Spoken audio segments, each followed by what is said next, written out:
I'm Shannon Treasure, and this is 30-second tactics. Today we're going to finish up our list from our previous video. We'll call this part 2, if you will, of basically things to consider for seeking out firearms training, common mistakes people make, lessons we've all learned. We'll try to push them out to you guys so you don't have to learn them the hard way like we did. So I split this into 2 videos so you don't have to sit and watch me talk for too long at a time, but we'll go ahead and go. The next point on the second half is failing to do dry fire drills. Ammo is expensive.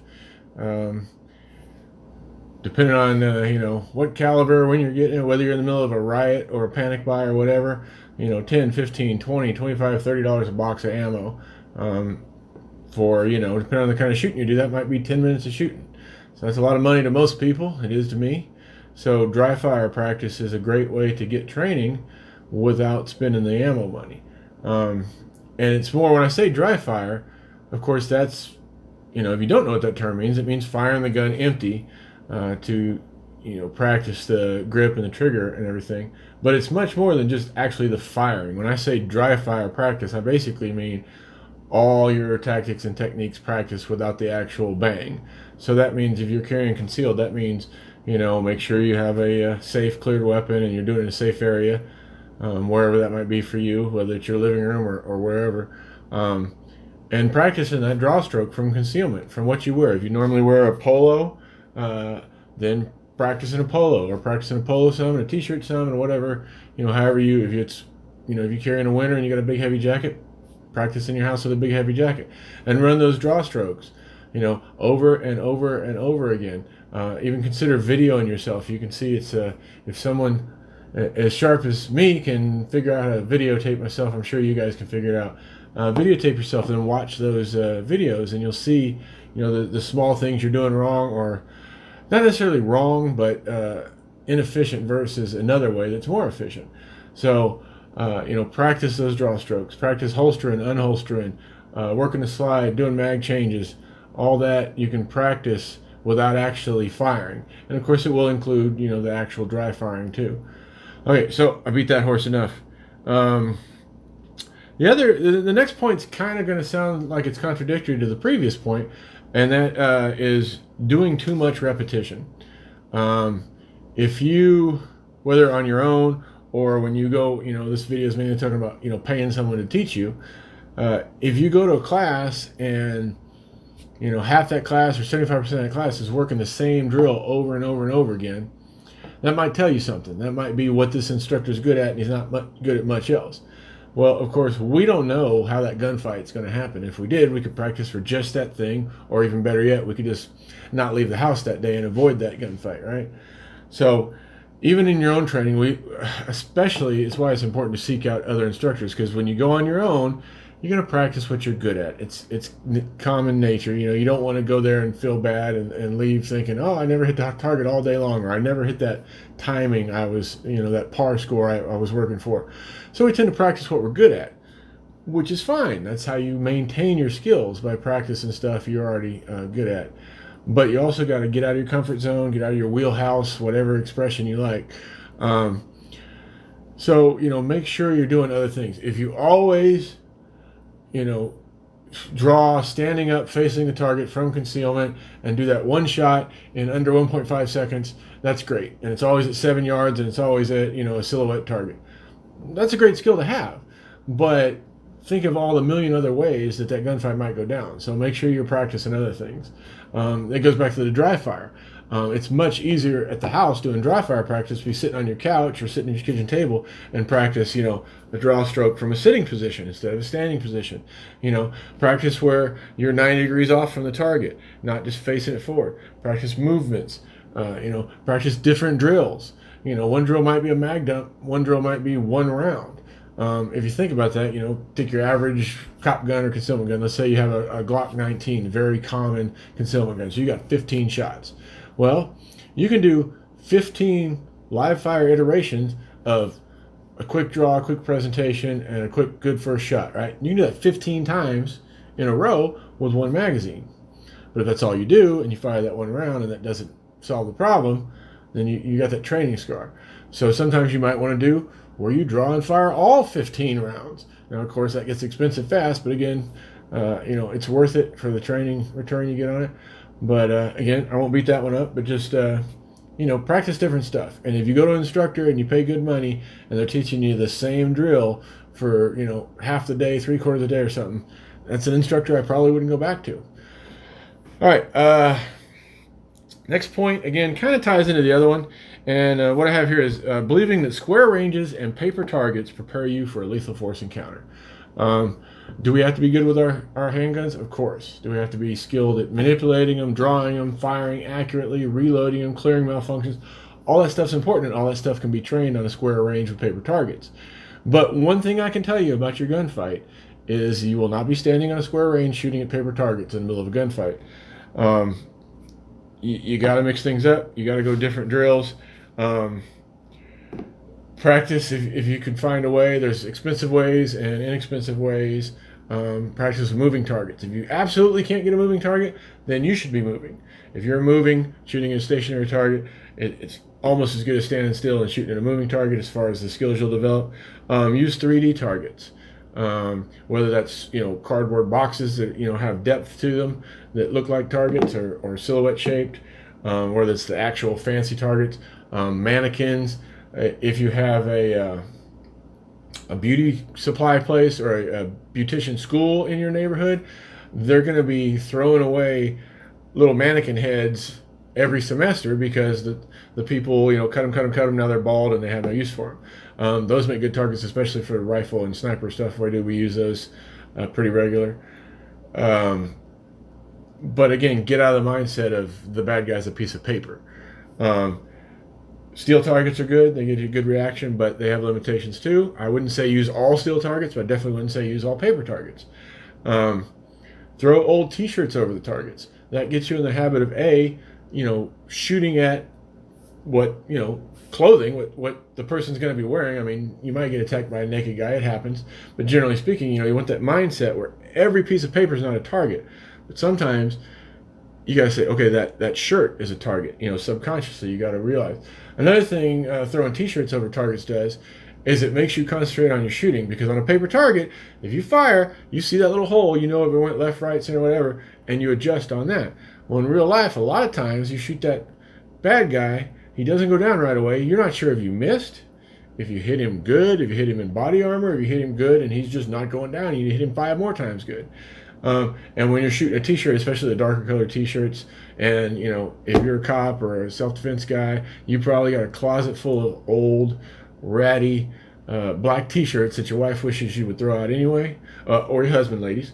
So throw a t-shirt over the target. That way, when you start putting rounds on it, you won't automatically see where those hits are, and so it forces you to concentrate on getting hits based on the fundamentals, not just Kentucky windage, seeing where that first round hits and correcting from there. All right, next point. Failing to use force-on-force training.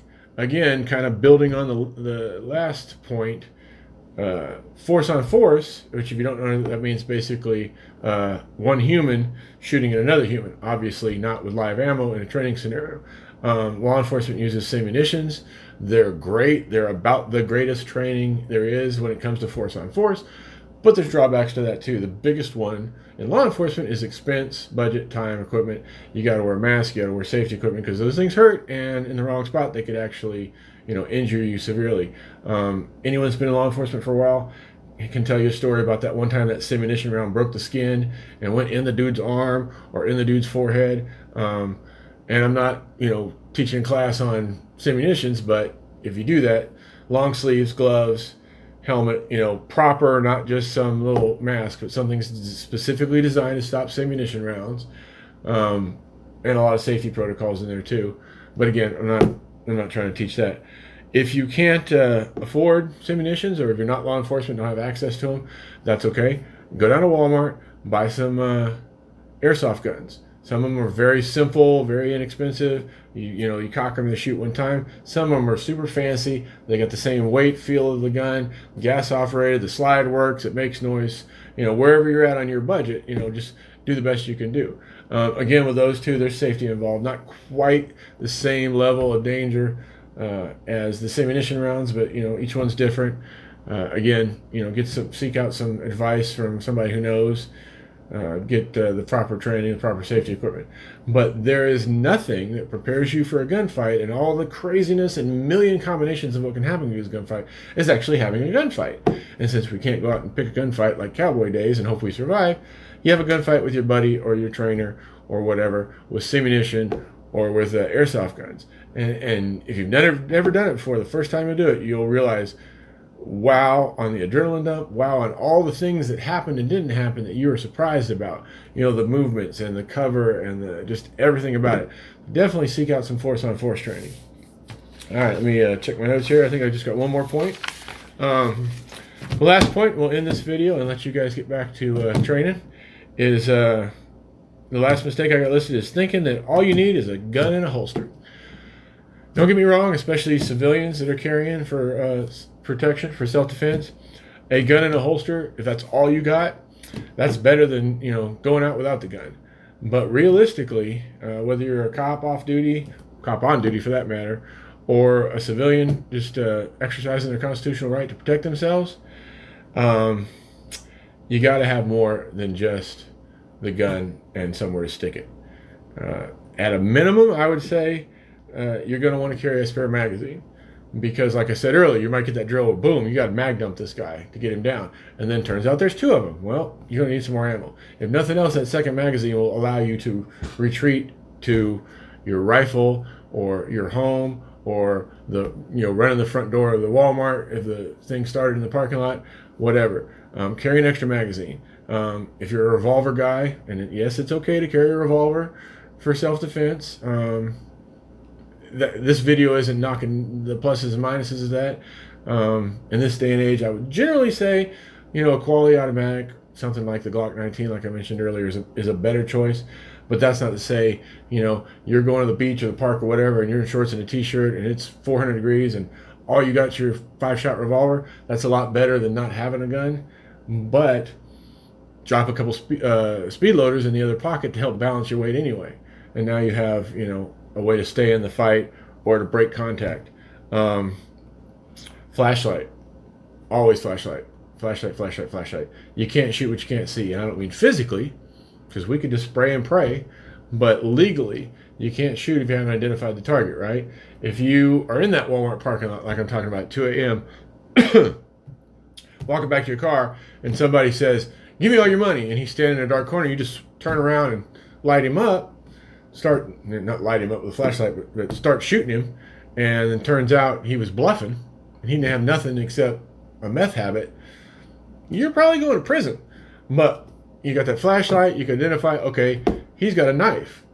If he's walking toward me, he's probably getting shot. He's got a broken beer bottle, and he's 2 feet away from me, he's getting shot. He's got a gun, it's still in his waistband. Maybe you can point your gun at him and order his hands up and on the ground, whether you're civilian or law enforcement. Every situation is different. It might be justified in shooting him. But you got to have that flashlight, either minimum, a handheld flashlight. If you carry one, a weapon mounted line on your handgun concealed, that's even better. Of course, a cell phone. I don't think I have to tell anybody nowadays to carry their cell phones, but especially, I don't care if you're just walking out to the mailbox. If you took the time to put a gun in your pocket, take the time to put a cell phone in your pocket, because that's going to do several things. First of all, you're going to want to call 911, whether you're the cops off duty or civilian off duty. You just got in a shootout. Minimum, you're going to need an ambulance for the bad guy, maybe an ambulance for you. You're going to need to let the cops know, because if you do everything perfect and then just walk away, that is not going to look good in court. It's going to be real easy to say, well, he killed that guy, he didn't render any aid to him, whatever. So make sure you got your cell phone with you. Also, every cell phone nowadays got a camera. Start snapping some pictures. Preserve the scene. If there's a crowd, hit video and just do a nice slow 360. Because when the cops get there and be like, who are the witnesses?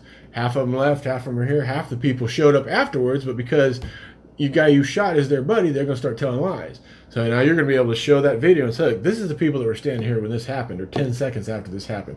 Now, 30 minutes later, when the cops are interviewing them, it's a different group of people. So that's going to help you out. Also, not a bad idea, the second phone call you make is going to be to your lawyer. Hey, I just had a lethal force encounter. I defended my life legally. I need you to, make sure the court understands that. So Another thing you might want to consider is a less lethal or a non-lethal option. If you know, the saying, if you're a hammer, everything looks like a nail to you, right? So if you carry a gun for self-defense and that's all you carry, what are your options? Run away or shoot him, right? That's your two options. Well, what if you carry pepper spray? Even if it's just a little keychain thing. Maybe it's just some obnoxious drunk who happens to have a broken beer bottle in his hand just because it broke. And he's a danger. He's stumbling around. He don't understand. He can snap at any point. He keeps coming at you. A little squirt of pepper spray in the face, he changes his mind. That's better for him and for you than to have to do a mag dump on him, right? So that's a consideration. And there's other things that, just what you think works for you. But the whole point of that one was just, like I said, don't think just the gun and the holster and you're done. You always want to keep exploring your gear and what you're carrying. Anyway, that's it for part 2 of that. I really hope you guys enjoyed the video. If you do, please like, subscribe, share, do all that good YouTube stuff. Get down in the comment sections, ask me some questions, tell me what you want to see next. Get some good conversations going in the comment sections. I'm here for you guys. You guys are here for each other. So if you get some back and forth going in the comments, that's just going to help the page. It's going to help you get the information out. That's going to help me understand what you guys are looking for in future videos. All right. As always, stay safe, work, train,